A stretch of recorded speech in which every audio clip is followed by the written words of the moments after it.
burasirazuba bwo hagati ibintu bikomeje kuba bibi kurushaho. Perezida Donald Trump yavuze ko agahenge mu ntambara yo muri Iran kari mu marembera, kandi akomeje ko gushotorana mu buryo bw'amagambo hagati ya Iran ndetse na Leta Zunze Ubumwe za Amerika. Ikindi kandi Perezida Donald Trump yamaze kuba agera mu gihugu cy'Ubushinwa. Ese niki kimujyanye mu gihugu cy'Ubushinwa? Gukozanyaho in the quick times news, we kiri gusabwa no kujya aho hasi hari subscribe ugakandaho, ubundi tukabana muri gahunda zitandukanye za the quick times news. Ndagushimiye kuri buri kumwe natwe kandi nkwaye ikaze.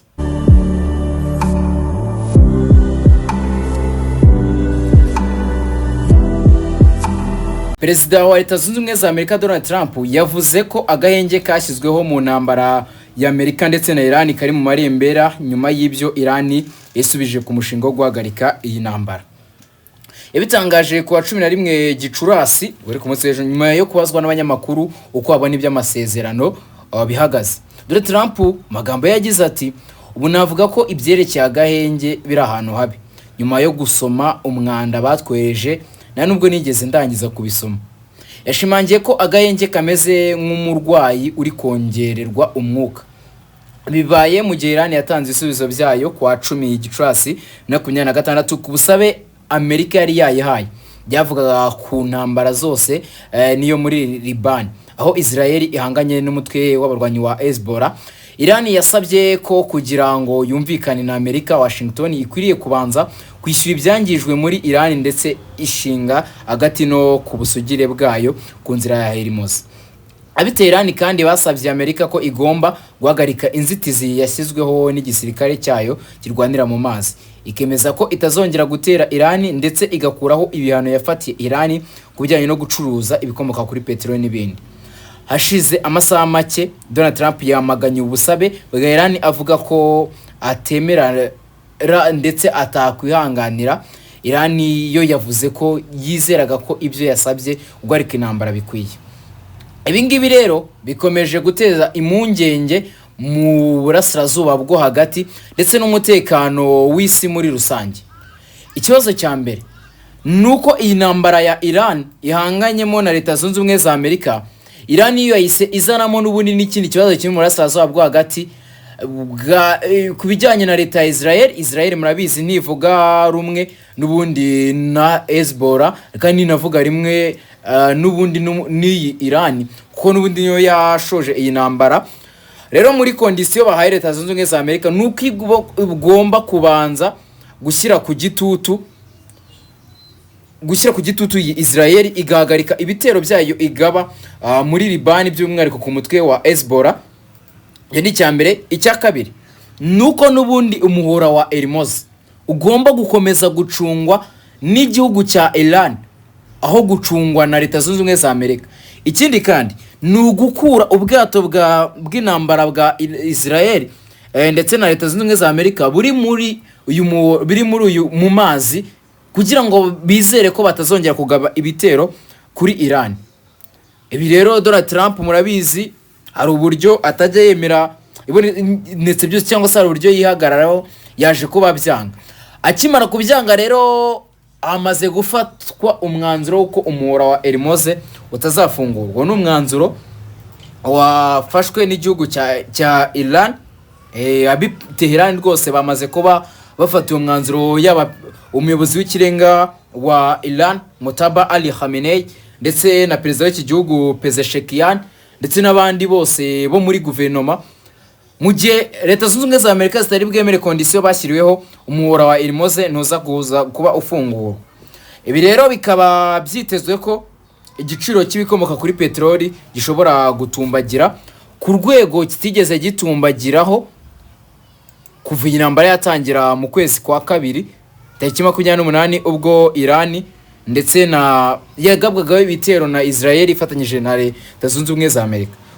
Ikindi kandi Perezida Donald Trump biteganyijwe ko muri iki cyumweru Perezida wa Leta Zunze Ubumwe za Amerika Donald Trump agomba kugira uruzinduko mu gihugu cy'Ubushinwa akaganira na mugenzi we Xi Jinping. Kugeza ubu ntiharagaragazwa umunsi Donald Trump azagerera mu gihugu cy'Ubushinwa. Gusa White House yashimangiye ko ari muri iki cyumweru. Trump aheruka mu Bushinwa mu Gushyingo 2017 ubwo yayoboraga Leta Zunze Ubumwe za Amerika muri manda ye ya mbere. Bivuze ko muri uruzinduko rushya hari byinshi byitezwe cyane ko ari ubwa mbere Donald Trump agiye muri manda ya kabiri. Mu kiganiro ajyanye n'itangazamakuru muri White House, Donald Trump yabajijwe icyo atekereza ku kibazo cya Taiwan, Ubushinwa bufata nk'intara yabwo ariko Amerika yo igakomeza kuyigurisha intwaro nk'aho ari igihugu cyigenga. Perezida Donald Trump yavuze ko ikibazo cya Taiwan kiri mu byo azaganira na Xi Jinping, ndetse ashimangira ko azi neza ko uyu mukuru w'igihugu adashaka ko Amerika ikomeza kugurisha intwaro Taiwan. Ibi biganiro bigiye kuba mu gihe mu Ukuboza 2025 Trump yemeje gahunda yo guha Taiwan intwaro zifite agaciro karenga miliyari 11 z'amadolari ya Leta Zunze Ubumwe za Amerika. Yakomeje yizeza ko ubu ku buyobozi adatekereza ko amakimbirane ya Taiwan n'Ubushinwa ashobora kubyara intambara. Uretse ibijyanye na Taiwan, byitezwe ko Perezida Xi na Trump baganira ku kibazo cya Jimmy Lai wakatiwe igifungo cy'imyaka 20 muri Gashyantare 2026 ahamijwe icyaha cyo gukorana n'amahanga agamije guhungabanya umutekano w'Ubushinwa ndetse no gukoresha imvugo zigamije kwigomeka no kugumura rubanda. Jimmy Lai we yavugaga ko aharanira Ubushinwa bugendera kuri demokarasi. Trump Bwagambanye yagize ati Jimmy Lai yateje ibibazo bikomeye mu Bushinwa. Yagerageje gukora ibintu bikwiye ariko ntabwo byagenze neza. Yagiye muri gereza ariko abantu batekereza ko akwiriye gufungurwa. Nanjye ndashaka kumubona afungurwa. Ikibazo nzakizamura mu biganiro. Muri uruzinduko biteganyijwe ko Trump azaherekezwa n'abarimo Elon Musk, umuyobozi mukuru wa Apple, Tim Cook, umuyobozi mukuru wa Boeing, Kelly Ortberg n'abandi. Ibi bivuze ko ibihugu byombi bizaganira no kubijyanye n'ubucuruzi. Muri iyi nama byitezwe ko Ubushinwa buzatangaza gahunda yo kugura indege nyinshi za Boeing. Ubushinwa bwaherukaga kugura indege nyinshi z'uruganda rw'Abanyamerika mu 2017. Icyo kwibaza, hari abafata Perezida Xi nk'umugambanyi kuko bagiye birengagiza ibibazo byose bahari bigiye bihari ku isi nk'igihugu cy'igihangange bari bazi ko gishobora no gufasha ibindi bihugu bitavuga rumwe n'ubutegetsi bwa Donald Trump, kuko Ubushinwa bushinjwa ko Perezida Nicolas Maduro atabwa muri yombi bwaruciye bukarumira.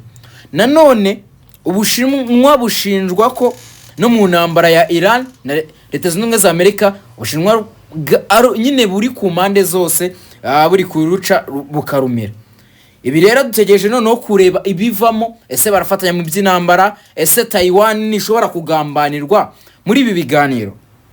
Byose nibyo twiteze. Nakomeza kugenda mbakurikiranira aya makuru uko agenda azamuka ari murasaza bwo hagati, kuko byitezwe ko ashobora gusiga umwuka mubi Donald Trump mu burasirazuba bwo hagati. Ubushinwa bugaza gufatwa nk'abagambanyi.